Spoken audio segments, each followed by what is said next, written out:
you guys invested in the garage and kind of work out of there And then we expanded. We went to a 2,500 square foot shop and opened up a gift shop within our wood shop. I think in there we supported over 35 makers, all from the state of Connecticut. Wow. And then about 6 months ago, we grew to a 3,500 square foot shop. Did you do any of these accelerator programs? So I'm glad you brought it up. We did go with the SCORE program, and we also worked with CTSBDC. Again, as a new business, Right. new business owners, even technically, no financial institution wants to come near you with a 20-foot pole. To get funding for machinery or any type of new equipment or marketing, I mean, we did everything from the ground up, but we got so much great advice from those folks. How to create a strong business plan, how do you even approach a bank when the time comes? How do you track your cash flow? How do you know, when you're profitable, when you should be profitable? All of that came from those types of groups, and it was amazing.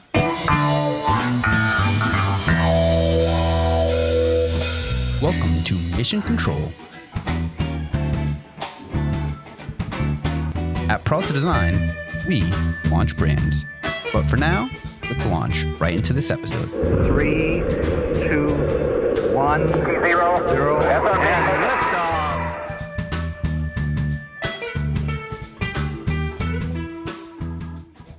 Hey everybody, welcome to this episode of Mission Control. This is your host, Ramon Peralta with Peralta Design, and we launch brands. And we've got a great episode.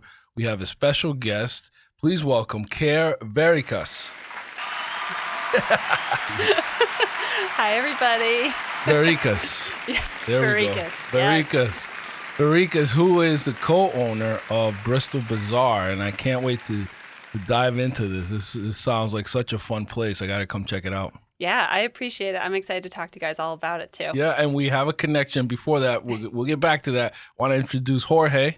¿Qué pasa, Mufasa? What's going on, everyone? Yes, and of course, Kevin on the soundboard. Good afternoon. He's going to keep all of our sound effects going throughout the show. I love that Kev just delivers like the solid, like He always leaves me hanging. It's just like the solid like B. It's just like, you know what? I did exactly the effort that was required, and I'm never ready for it. And he does it every time. But we're gonna have fun here because we have a special connection to Verikas, and that is through our dear friend, right, from WICC. Yeah, Melissa. Melissa in the morning. Who, shout out to Melissa. She recently had Dre on the show, which was fun to see. Dre from CT fantastic. United. That's awesome. So our worlds are colliding in a good way. But thanks for being here. We can't wait to learn all about it. Before that, I just have to say we're inundated with treats. So today was the day that I was going to give up sweets because it's not only Valentine's that we're recording on here, but it's Ash Wednesday. And of course we get a party box of crumble cookies from George's wife, Carrie. Shout out to her. Carrie's the best. Yes. She gets the Jamaican air horn. And then we had a mystery that has since been solved. We got 3 dozen chocolate-covered strawberries delivered here, what we thought were secret admirers. I mean, it was secret in that we didn't know who it was. At first, that was great. Added a little bit of mystery to the day. It's kind of fun. It's like a sitcom when you have the secret admirer or the flowers that that some of the old school things. They're just nostalgic, just to get that card and it says secret admirer on it. But thank you and shout out to Matt and Tony, who have been revealed as the senders of the goodies. So we appreciate that. You should just start doing this to your married friend. No. Just secret from a secret admirer.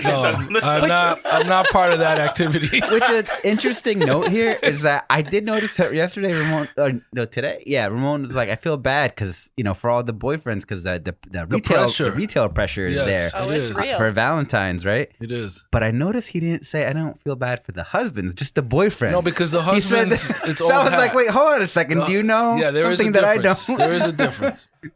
The husbands know, okay, amateur hour is Valentine, doing stuff on Valentine's Day. The husbands, the OGs, they'll take their wives out either the day before or the day after, because doing it today, you're gonna pay a premium. You're gonna pay a big premium, but you still do feel pressure, retail pressure to send her flowers or get a card. I mean, even at the very least, get a card. That would be my advice as a married person. They do. It is a day, and it does skew to the man. It's like it's one of those holidays where the guy isn't the one that gets like bombarded with gifts. The onus is on there. Although it's interesting, I have seen a lot of people commenting that they got their significant other, they got their boyfriend, their husband flowers, which I thought was interesting. Yeah. And I was just like, oh, okay, that's I mean, it's never anything I'd considered, but hey, flowers are a weird gift because you watch them slowly die, pretty much. Oh, yeah. If I ever got flowers, I'm like, this could have been steak. We definitely know the way to Kevin's Okay, but heart. what if you flipped it? What if it was like, I don't know, you're growing your own like rosemary or thyme or oregano or something? Oh, they got me some basil? Yeah. All right, yeah, that's fine. Like a basil plant. See what I'm saying? There's just some. As long as I can eat it. I thought that was cool. Somebody actually I saw online, there was like an article for like unique gifts for the people in your lives, and not necessarily being a romantic partner. Like I wished my daughters a happy Valentine's Day, and I thought it was cool that there's like a citrus plant that does these little tiny orange things, which I thought was cool. Yeah. That you can it's a gift that keeps on giving. Yeah. So I thought that was interesting. I think what's also popular now and I'm glad is just the idea of loving yourself, self-care. Mm-hmm. Setting boundaries, emotionally with your time, with your energy. So there, or exercising or going to Stretch Lab, doing things for yourself as well. I think because then, as they say, you'll be a better partner, a better person, better husband, partner, period. So definitely festive mood here with all of the treats, but we do have to talk about Popeyes a little bit. They've made some changes. Some interesting changes. So not only have they gotten into the wing game, which is interesting because I'm like, wait, weren't they a part of the wing game? Yeah, isn't that what were they doing with all the wings? Right. That's the question. How were they not selling wings before? Right, exactly. Imagine just like, well, we got these wings from Popeye. That was part of their sales. And they're like, wait a second, why are we giving these away? We could be selling them ourselves. Oh no. So congratulations to them for entering the wing game after however many years in business. Entire restaurants have been formed like Wingstop and all this. Right. Buffalo Wild Wings. Wings over. Right. That's what I wondered, if like the Wingstops of the world, the wing specialists, they're like, we're missing out, guys. Yeah. Somebody there in the boardroom said, hey, what do we the wings? Right. Get on here. Yeah, you got like Cane's. You got a ton of like chicken places that just do that, right? Locally, I haven't tried it yet, but Haven Hot Chicken I heard is spectacular. That I like. I haven't tried it, but I just like the Nashville hot with the hot honey. Like I just like that style. That's one of my favorites. Shout out to Munch Eatery. Like I don't obsess over sandwiches, but their Titan I think about quite often. Oh. Which is like on a biscuit. Oh my goodness, that thing tastes legitimate. I know. I know you're hungry too, Jorge. You're still fasting. It's like every time Ramon's like, "Oh, okay, what windows do we have for the podcast?" Oh, Jorge's about to eat right now. Yeah, you have that ketosis energy going. So, but Popeyes also dropped the character, which is the other piece. Right. So they dropped they dropped into the game and dropped out of having the branding for their mascot. So Popeye's beloved character, which it has a lot of history.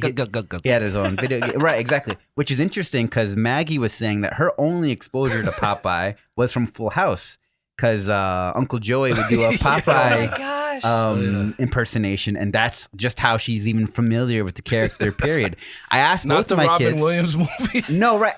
And I loved Popeye growing up. I've never seen the movie. I don't know if it's any good. The movie's interesting. I'll put it that way. Okay. Shelley Duvall and he's got the forearm That's prosthetics. Robin Williams, right? Yeah, okay. Robin Williams, and he's got like the big forearms and stuff, and the what is it? The Hamburger Meister. I'll pay you Tuesday for a hamburger today. He's in it. So, I mean, and baked into so a cool little tidbit is that if you've ever played the Donkey Kong game, with that's the debut of Mario, aka Jumpman. Okay, yes. That was originally programmed as a Popeye game. Wow. So Donkey Kong was originally Bluto, and originally Jumpman was originally Popeye. Right. And the thing is that they lost the license. Nintendo lost the license to Popeye right before the game was supposed to come out. Oh my god! And when they went to get the renewal, they were like, they wanted an obscene amount of money more because they're like, whoa, hold on, how many cabinets is going in? And Nintendo's like, nah, we're good. We'll just make our own character. Congrats to them. You know, they were able to talking about characters and mascots and IPs.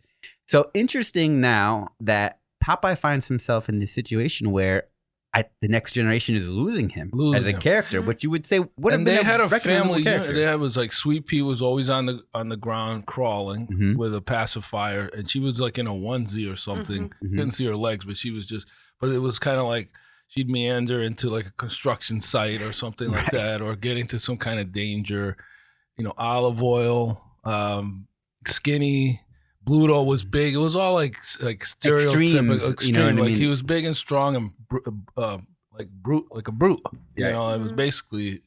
And that's interesting because Popeye I think the Sailor, and I also historically, I want to say that was his original name. I think his original name was Brutus. It might have been in some of the older ones, and it didn't fly because that was too violent. That was too violent, in that it made too much of a historical reference. So they changed it to Bluto. And then God knows it was probably based off some stereotype person, you know, because he has like the big beard and I even think he speaks with an accent, you know, like he doesn't speak like Popeye does, like you know, who's supposed to be a sailor, right? You know, it's just I can see why they dropped it because the more you talk about the corncob pipe, there's all these corncob pipe that's kind of like smoking, right? But the only good thing is he does eat spinach, so it could get kids to eat vegetables. In my head, growing up, this guy was doing numbers for the spinach industry. Like that made me want to eat spinach. I had never tried spinach before then, and then I saw the commercial. Like, how do we get that? Although, how do we get he's that? eating it out of a can, and I have never seen canned spinach personally myself. I've never seen that on the shelf. I've never seen anybody in their house. Oh, would you like some? It's always just coming out of the bag. It could have been like a World War II thing, or where things were just like put in cans, rations, military rations. I don't know. I just know I was convinced that you eat enough spinach, you were going to get strong. So I wanted some. And yet it's pretty popular now. I think it's one of those things where, you know, it kind of got a bad rap amongst kids where it's like, oh, I don't want to eat my spinach. I think the restaurant, I could see it dropping its brand. I think all brands evolve. They probably were losing the connection to the younger audience. They don't sell spinach, you know. I don't know if they sell greens, Kev. I know you probably are big on sides there, or did they have? I know that I think they did drop the red beans and rice they had at one point. I don't go that often. And I know the biscuits are super dry. Super dry. Oh my goodness. And the funny part is they tend to open one across the street from KFC, and I'm like, why? Why would you do that? Yeah. KFC still has the best. There's a science to that though. Like when you open a competing business, like it brings more people. Chipotle opened across from Pancheros. And CVS is always across from a Walgreens. It's like there's a percentage of business that you get because of proximity. So it's like if somebody's coming there for you, and you're also there, and you do the same thing, there's a percentage of people that will go into the other one to try it. It's like a science. So competition's good. No, I agree. Yeah. So we're gonna be right back because we can't wait to learn about the competition that's brewing at the Bristol Bazaar. If you've got an innovation that you want to bring to the world, the first step is making sure you've got a great domain name. Visit shop.spacehost.pro to grab your domain name today and begin your new venture and your new business. Shop.spacehost.pro. Yes, we can't wait to hear all about this place. It sounds amazing. The Bristol Bazaar. But first, take us back. Not as far back to the days of Popeye, but take us back to the beginning. Yeah, so back in the day. So everything started for my husband and I back in 2017, and we had not met. We met on Match. We are an online couple. Wow, success story. Very much so. From day one, our first date was 12 hours long. Wow. I have to ask, did he look like his profile picture? Oh my God, it's so funny you asked. I just picked on him this morning for this. So yes and no. Yes and no. Wow, okay. He used pictures that were like 2, 3, 4 years older than or younger than what he was when we met. So the pictures he posted, he was like baby face, no facial hair. And I was like, yeah, I mean, he's handsome and we have all the things in common. And then we met at the coffee shop and I feel like I froze because I literally looked at him and I said, oh, hi, I'm Care. And I couldn't catch I was just so surprised. And so, so we got coffee. That led to dinner and drinks. And then that led to bowling until 1 a.m. Oh, wow. So, this is all on the first date? All the first date. That's amazing. I felt, so as also an online you just dater, opened up a tab. I was like, hold on a second. Let's go. The biggest thing I had been notorious for was like always closing the place down. Like wherever we're meeting for dinner for the first date, it'd have to kick us out, which I felt bad for. But when the chemistry feels right, like, hey, good for you guys. But the fact that it started, so I have to ask, was that the idea? Is coffee kind of like, it's a safe first date? If we're not feeling it, we can both kind of just say, okay, great, like have a good one. Like Donkey Kong was going to that next level. Yeah, I mean, we didn't plan for anything other than just getting coffee. I drank my coffee black, and we were sitting there. I got the biggest coffee I could possibly get, and it was boiling hot, and I was sweating because I was so nervous, and I didn't touch it. He went back and got a second coffee, and he's like, oh, do you want another? I was like, oh, no, great. Haven't even gotten there yet. This one, yeah. But yeah, so we dated. That's when we met. We dated for a while, and when we first met, we both had two different worlds during our days. So he was an architectural woodworker. I was a marketer by trade, and we had everything else in common but our day jobs. So when we would talk, we'd be like, oh, what'd you do today? He'd be like, oh, I built, a pergola. Yeah. And I'd be like, oh, that's cool. I ran an A/B test and changed some creative and looked at this data. And we both were like snoozing through the conversation. And so then one night, just by happenstance, he told me that he was building cornhole sets. And I was like, a what? I said, I have no idea what that is. I don't touch tools. I know nothing about this world. And so he showed it to me in his friend's basement. And I was like, oh, okay, I get the concept. And then, at that point, it's very important to know about my husband and I. We now have 8 fur babies. At that point, 8? Yes. At that point, I had 2 cats and he had 1 dog. Okay, so you kind of Brady bunched the fur babies together. It's a baby farm, yes. And another funny joke about the online dating was my friends were like, oh, you'll never meet someone who has, a dog or a cat named after food like you do. I love food. And I had at that point Nutmeg and Peanut, my 2 cats, and his dog's name was Oreo, which I'll circle back to Oreo in a few seconds. But anyway, so we're talking as we brought Oreo to the dog park, and we were like, oh, wouldn't it be fun to build this small side hustle thing for fun to do that we could have something to talk about in common? Right. And so we did. We built cornhole sets, cutting boards, coasters, basic, woodworking things. One of his friends, who is a shoe designer for a larger company, designed both of our logos.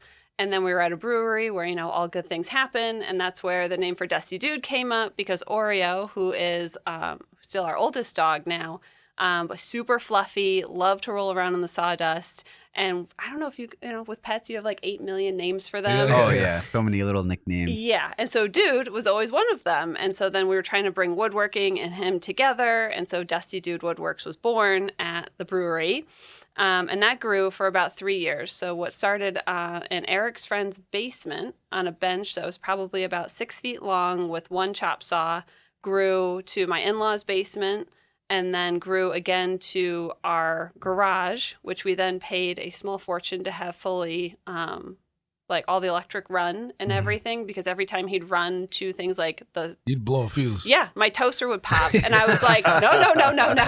COVID was a thing, and I was working remote for my corporate company at that time. I was like, this can't be. Coffee pot would go off. It was a mess. So we had everything rerun, and that year of COVID was a true launching point for us. So my husband was furloughed during that time. And so he said, let's just give this one real big push. He's like, why not? What do we have to lose? I'm sitting here. I'd like to build. You can market. Let's just try. Great tag team. Yeah. And so we did. And we pushed and it happened. It was like a switch. And from pushing for, 3-4 years with friends, family, and coworkers who fully supported us, we were now reaching the people in the city of Bristol. And beyond. We were shipping across the United States. And it got to the point where my husband said, I can't do both. And he said, I really love doing this for ourselves. And, can we do this? So we crunch numbers, and that's the real entrepreneur conversation, right? Is you're kind of standing, looking at the cliff, thinking about, can I make this jump? Yeah. Right. I'm curious. Have you either of you done personality tests? Are you both risky, or is one of you more conservative than the other? I'd say we're both kind of risky, but we both ask the important questions, I think, too. So we have that balance with one another, which we were just talking about today at lunch, is such a neat and unique thing about us with both of our businesses, is having the partnership. There's a lot of solopreneurs that are out there that don't have that check, that balance. Right. So for that, we're so grateful. But yeah, so Dusty Dudes. Dudes was born. Dusty Dudes Woodworks. I just love the alliteration. And Bristol Bazaar, he did the same thing with the branding.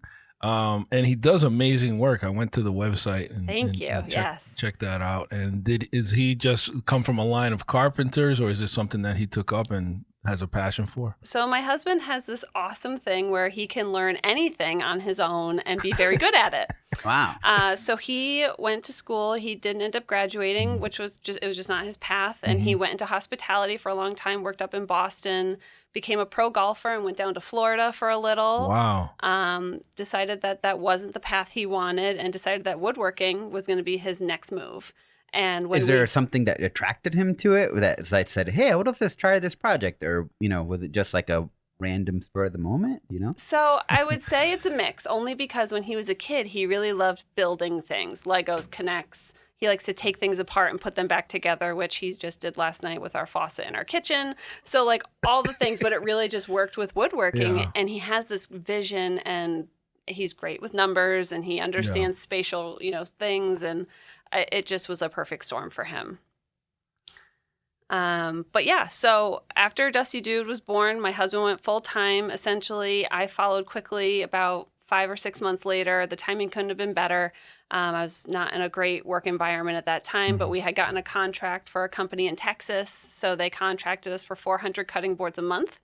So I was then responsible for you got producing a factory that. now, yeah. Yeah. Wow. Yeah. So I did that for 6 months. I learned all sorts of things about wood and all the types, and that allowed me to truly market the business in a way that I couldn't before. I was living it, and I was recording that on social media for all of our followers to see, hey, here's the newbie marketer person. This is what happens when marketing's here, we're doing this and we're filming that. And I had my own shop accident, which I learned a very new. You got all your fingers. So I'm missing this whole side right here of my pointer finger. So that happened 2 days before our honeymoon.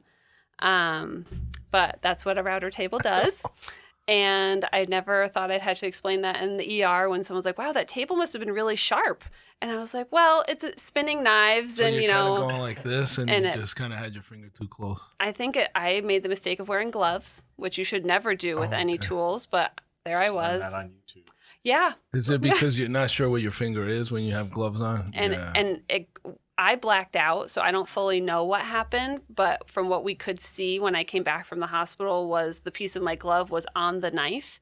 And so we assume it grabbed my glove and pulled my hand into the machine. Ooh. And all I remember is pulling my hand out and running away. Yeah. I don't know why I thought that was a thing, but I did. And shock. Yeah. And I just held my fight finger. Or flight, you just kind of, instinct takes over. It was awful. But I have a total respect, and I went back to the machine after I think healed. You paid your dues. I think you're in now. Right? Like you're a carpenter. Right? I can say that. I feel like I'm in that crowd now. Last Saturday, I spent about talk about blood, sweat, and 3 hours. tears. You know what I mean? Holy moly! So I think I spent about 3 to 4 hours watching woodworking videos on YouTube last Saturday. And that's one of the things that was like, dudes was like, do not use gloves. And I was like, I would have thought that was counterproductive, but then they're saying because splinters and things. Well, it could catch it with the machinery. They're like using the machinery for that reason, because then it could catch the gloves or anything loose. Yes. Like hair or whatever. Yeah, sweatshirt ties. That's a no-fly zone. So my husband, I would always wear our hoodies in the shop, and he'd be like, tuck them or pull them out. But yeah. So Dusty Dudes is you guys invested in the garage and kind of work out of there and then we expanded. So we went to a 2,500 square foot shop and opened up a gift shop within our wood shop. That was successful. I think in there we supported over 35 makers, all from the state of Connecticut. Wow. And then about 6 months ago, we grew to a 3,500 square foot shop. And it's still just my husband and I, mostly now my husband who's in their building on Mondays, which is the days that the bazaar is closed, is usually when I go help him do our installs. Yeah. What's that moment like when you say to yourself, okay, it's time to level up? What prompts it? It could be so many things. So it could be the physical space.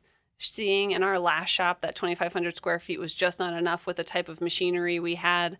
I mean, our bandsaw is 6 feet tall, 7 feet tall, something like that. Our saw stop that we have now, thanks to what happened to my finger, which now automatically retracts if your skin touches it, so you get like a paper cut instead of losing something. Yeah. I mean, it could be looking at the volume of work. So my husband's usually about 8 to 12 months booked out. But that's normally just because it's a solo gig for him. It could be looking at cash flow. You could really be seeing, okay, this is where we're most profitable. We're seeing not as much profit on these types of jobs. Okay, so now for sales, we're going to really start to push, built-in mudrooms or custom tables instead of, the smaller custom cutting boards and things like that, which was really kind of how our trajectory went. Yeah. And did either of you take any of these, did you go to SCORE? Did you go to Reset? Did you do any of these accelerator programs? So I'm glad you brought it up. So I'm actually now a SCORE mentor. Nice. Because we did go with the SCORE program, and we also worked with CTSBDC. Absolutely wonderful, wonderful groups of people. And again, as a new business owners, even technically, no financial institution wants to come near you with a 20-foot pole. Right. So to get funding for machinery or for any type of new equipment or marketing, I mean, we did everything from the ground up. We put everything we possibly had into the business, but we got so much great advice from those folks. How to create a strong business plan. How do you even approach a bank when the time comes? How do you track your cash flow? How do you know, when you're profitable, when you should be profitable? All of that came from those types of groups, and it was amazing. And now you're gonna pay it forward. That's right. And help others, which is awesome. Now, yes. The big plan here. Tell us about this, the American Rescue Plan, and how that is impacting you. So hugely.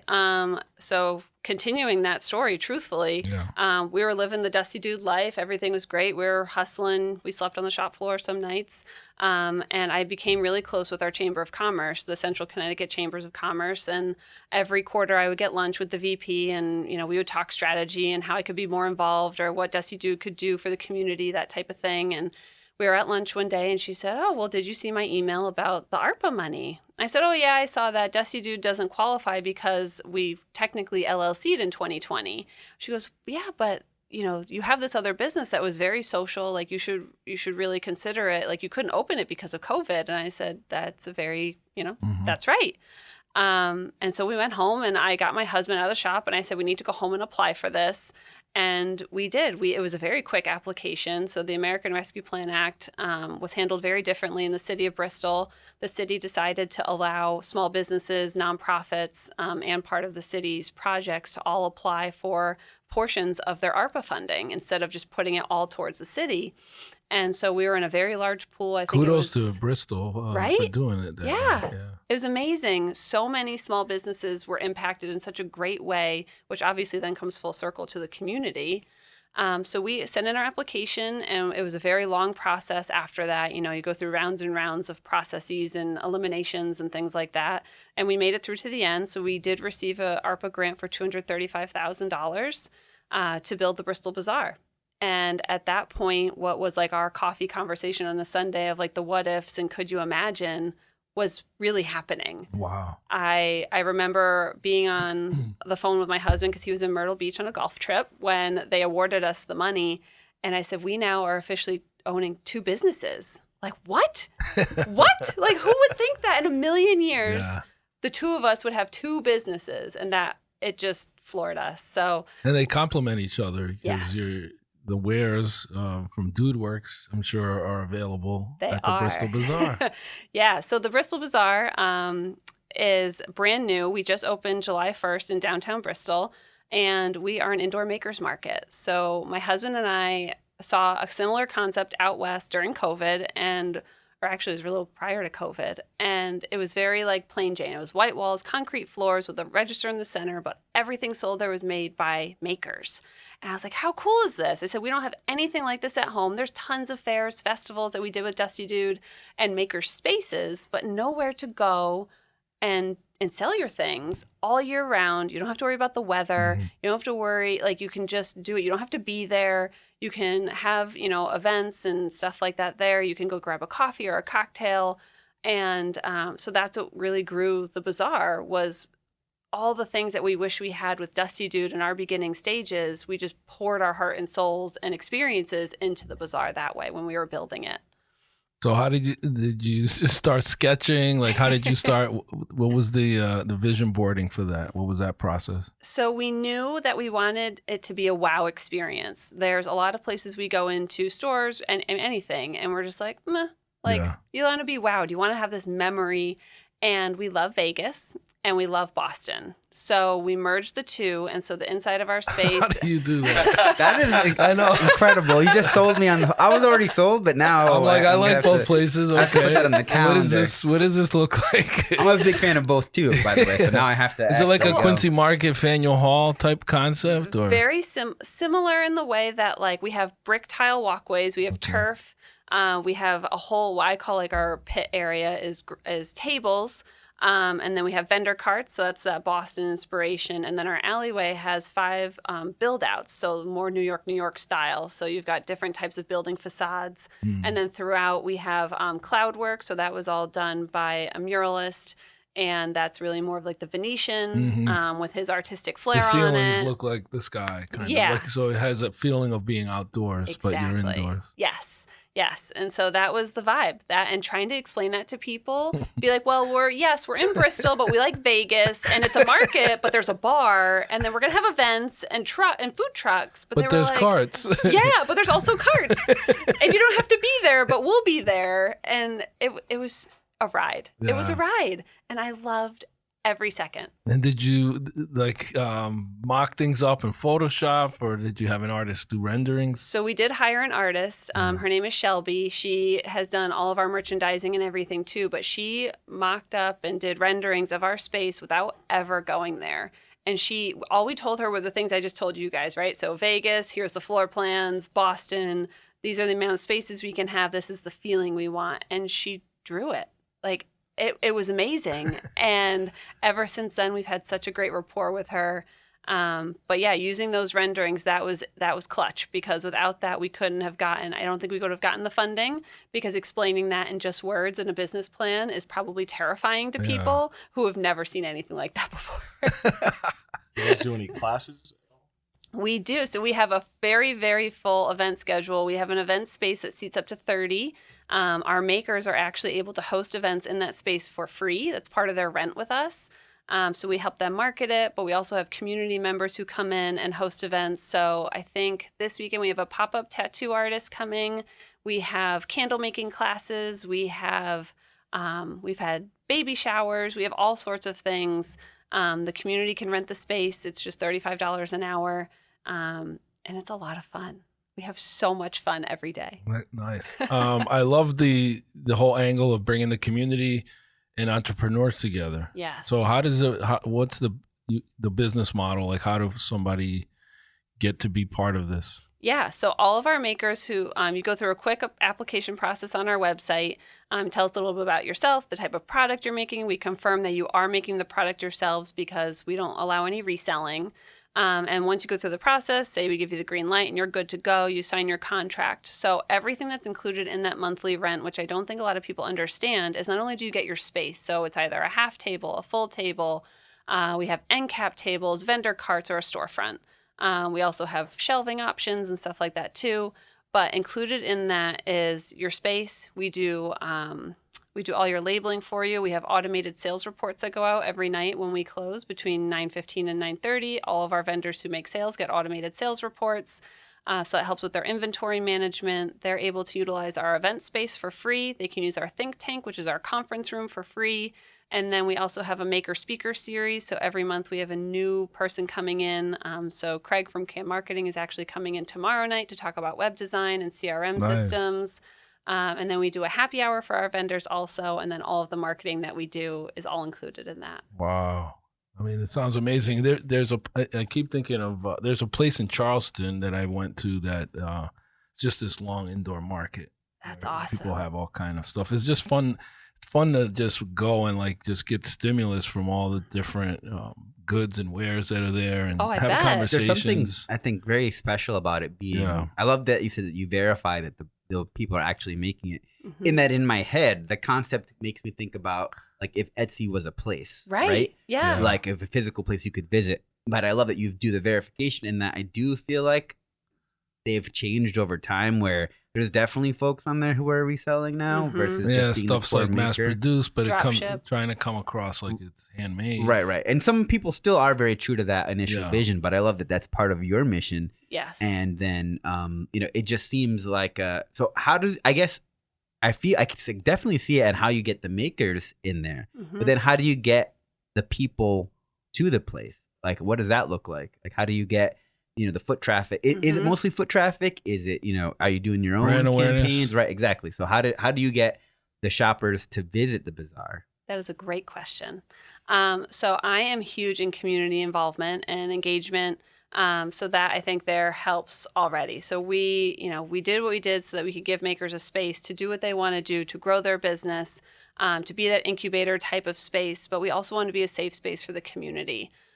So for me, that's really important in our messaging. But in terms of marketing strategy, I mean, it's really a lot of social media.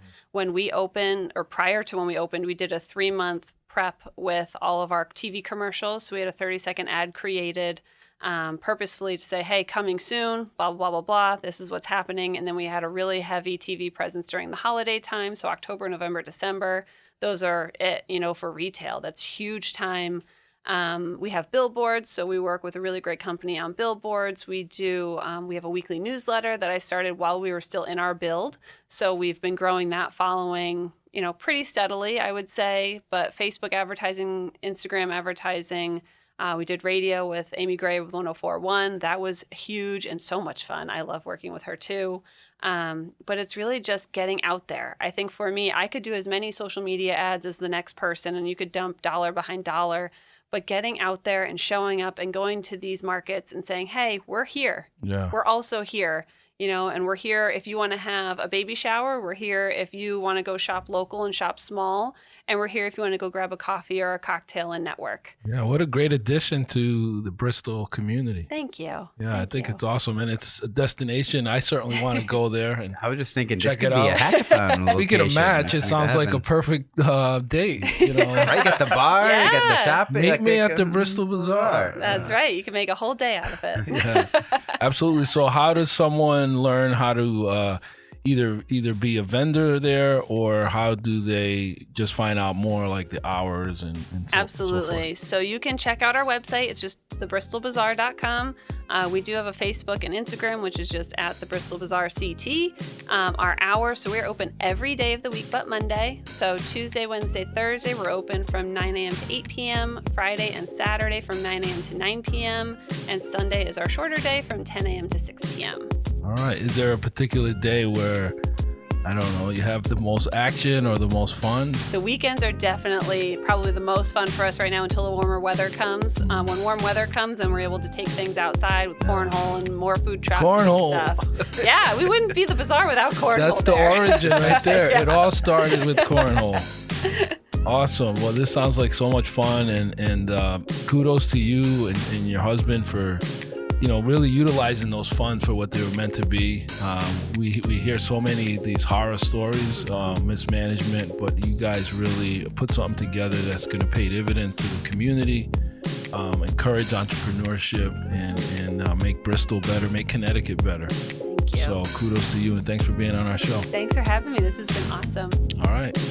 All right, everybody. Thank you for listening to this episode of Mission Control. Until next time, this is Ramon Peralta with Peralta Design, and we